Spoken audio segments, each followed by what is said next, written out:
Tu as peut-être vu passer sur les réseaux sociaux des youtubeurs ou des formateurs affirmant que tu peux investir dans l'immobilier sans les banques, grâce à d'autres astuces plus faciles et plus rapides pour fructifier ton patrimoine. Bien sûr, secret qu'on te délivrera après le paiement d'une formation coûteuse. Attention, ce qui est vendu comme un secret est en réalité un piège qui peut et va te ruiner. Aujourd'hui, je vais t'expliquer pourquoi avec un cas réel qui a viré au cauchemar. Je te dirai pourquoi c'est une très mauvaise idée et te donnerai les vraies solutions pour financer intelligemment son projet immobilier d'investissement. Hello la diaspora, bienvenue sur votre chaîne Diaspora Elite Finance. Je suis Ghislaine Villog-Martinez. J'ai acquis mon expertise financière auprès de la première banque européenne et française. Dans cette chaîne, nous mettons gratuitement à ta disposition toutes les astuces financières et bancaires dont on ne te parlera pas dans les banques classiques. Notre objectif est de t'aider à structurer solidement ton patrimoine. Si tu as pour objectif de faire travailler ton argent pour toi, alors abonne-toi, tu es au bon endroit. Chaque semaine, nous mettons une vidéo instructive qui te donne des conseils concrets pour rentabiliser et faire fructifier ton patrimoine personnel ou professionnel. Alors, je vous présente le cas concret de Thomas, victime d'un secret magique en investissement immobilier. Thomas a 30 ans et père de 2 enfants. Il a un revenu brut mensuel de 4 500 €. Depuis un certain temps, il avait envie d'investir dans l'immobilier pour se créer une source de revenus complémentaire et se constituer un patrimoine solide à léguer à ses enfants. Mais il ne voulait pas se lancer tout seul, alors il a commencé à faire des petites recherches sur les réseaux sociaux à la recherche d'une formation qui pourrait l'aider à atteindre rapidement ses objectifs. Et bingo, il est tombé sur une formation dont la promesse correspondait exactement à ce qu'il recherchait, à savoir construire son patrimoine immobilier sans les banques. Et très rapidement, il a intégré cette formation en ayant lâché un chèque de 3 000 € pour aller apprendre ce secret de se financer sans les banques. Et lorsqu'il a intégré la formation, on lui a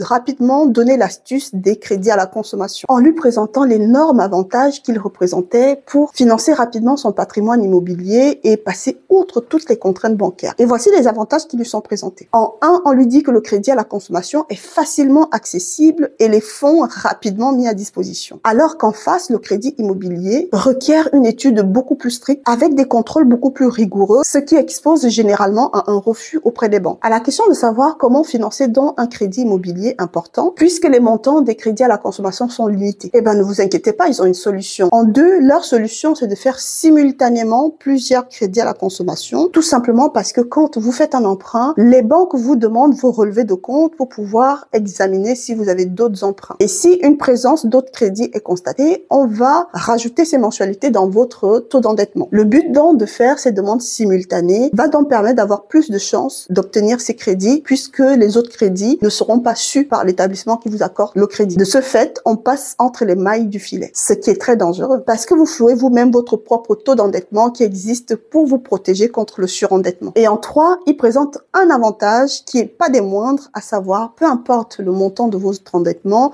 l'essentiel c'est de trouver un locataire qui va rembourser les mensualités de crédit. Ou d'un autre côté, pour les grosses opérations comme l'achat-revente, ils te mettent en exergue qu'il faut tout simplement prévoir un tout petit peu d'épargne pour prévoir les mois de travaux. Et lorsque l'opération d'achat-revente s'effectuera avec une plus-value, on rembourse le crédit et on se fait un beau pactole pour renouveler l'opération. Problème, si un imprévu survient, retard de travaux, loyer impayé, vacances locatives ou tout simplement la conjoncture économique est défavorable à la revente juteuse, l'investisseur se retrouve piégé. Alors Thomas qui suit cette formation, il est absolument convaincu par la deuxième hypothèse, à savoir l'achat-revente, et décide donc de se lancer dans cet investissement. Il jette son dévolu sur un petit bien immobilier situé en plein centre-ville dans une petite province, vendu à 70 000 €. Il fait bien son étude de marché, il contacte un agent immobilier qui lui dit que ce bien réhabilité se vendra à partir de 200 000 €. Il a fait appel à un artisan qui a estimé les travaux à 50 000 € sur une durée de 4 mois et au global, il a estimé le budget total à 150 000 €. Et s'il revendait dans le bien à partir de 200 000 €, il avait une belle marge et c'est ce qui l'a poussé à opter pour cet investissement. Pour financer cette opération, il a contracté 2 crédits à la consommation auprès de 2 établissements de crédit à hauteur de 50 000 € pour chaque crédit, ce qui lui faisait un total de 100 000 € à un taux de 7%, assurance comprise, et devait payer une mensualité de 1 980 € par mois, ce qui était largement faisable pour lui puisque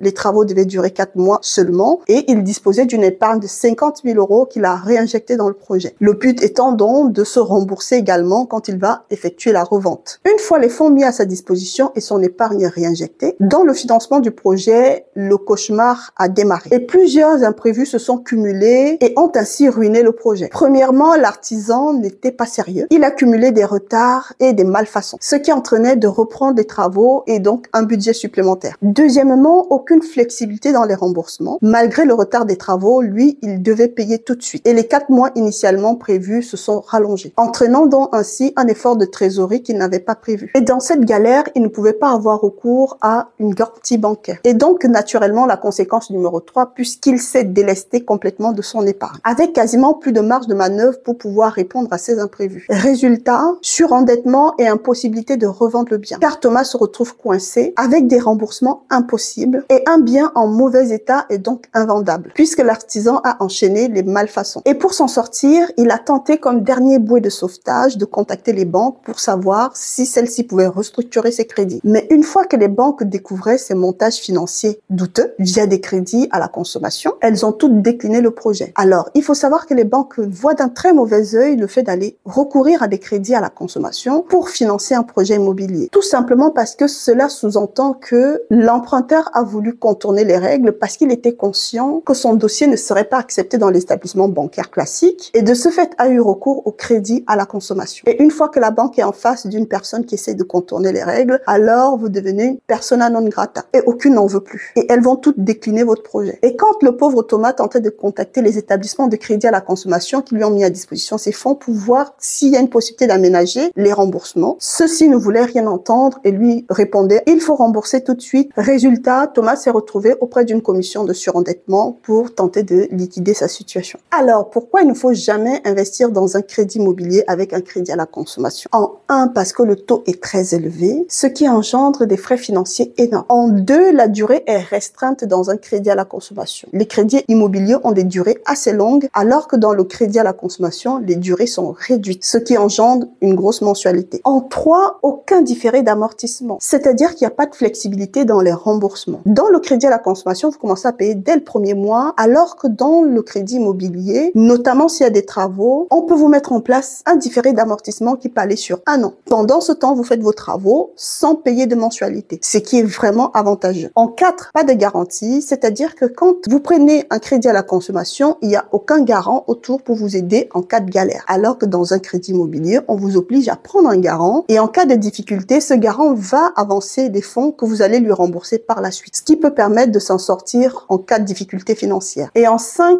la mise en danger de son épargne durement acquis, voire du budget familial. Parce que quand on découvre la brutalité de la réalité avec les aléas et les imprévus, on est obligé d'aller puiser dans son épargne personnelle, ce qui généralement n'est pas souvent prévu. Et une fois que les ressources personnelles sont asséchées, c'est le surendettement assuré. Ceci dit, je te présente en face des solutions pour financer ton projet immobilier de manière intelligente et te constituer un patrimoine solide. Premièrement, la possibilité de faire financer son bien immobilier à 110%, car il y a des banques qui financent le bien et les frais de notaire pour un projet d'investissement immobilier. Il suffit d'identifier ces banques et de faire votre demande. Certes, le processus sera beaucoup plus long, mais il est plus fiable si votre dossier est accepté et vous avez toutes les garanties autour. Deuxièmement, si le projet est accepté, vous avez la possibilité de différer des paiements s'il y a des travaux à prévoir. Troisièmement, vous avez la possibilité d'expliquer votre projet d'achat-revente à des investisseurs privés ou via des crowdfunding afin de trouver des partenaires d'affaires avec qui vous allez mettre vos moyens financiers en commun pour réaliser cette affaire juteuse et se faire des bénéfices ensemble. Ce qui permet entre autres de ne pas être seul et de jumeler vos compétences pour rester alerte même dans la surveillance des travaux. Et quatrièmement, des établissements professionnels financent des projets d'investissement en marchand de biens spécialisés dans les opérations d'achat-revente avec des conditions adaptées. Il faut donc par conséquent bien cibler son financement. Chère diaspora, vous l'aurez donc compris, investir pour se constituer un patrimoine nécessite de mettre en place des stratégies gagnantes en scrutant à la loupe les rentabilités pour être certain de faire le bon choix. Ton patrimoine nécessite une structuration approfondie, que ce soit en Afrique ou en Occident. Que tu sois un particulier ou un professionnel, n'hésite pas à nous contacter via notre adresse mail mise en barre de description. Nous t'offrons 30 minutes gratuites de diagnostic patrimonial. Alors profites-en. Tu es passionné par les thématiques financières, bancaires et les stratégies d'affaires? Abonne-toi, tu es au bon endroit. Nous mettons une vidéo instructive chaque semaine. Like la vidéo pour nous soutenir et nous encourager. Partage-la également à tes proches pour leur éviter de tomber dans le piège du surendettement lié au financement du crédit immobilier par un crédit à la consommation. Ton avis nous intéresse. Dis-nous en commentaire ce que tu penses de cette thématique. Et si tu as d'autres préoccupations, n'hésite pas à le dire également. Je me ferai un plaisir de te lire et de te répondre. Mais chère diaspora, n'oubliez surtout pas que prendre soin de vos finances, c'est prendre soin de vous.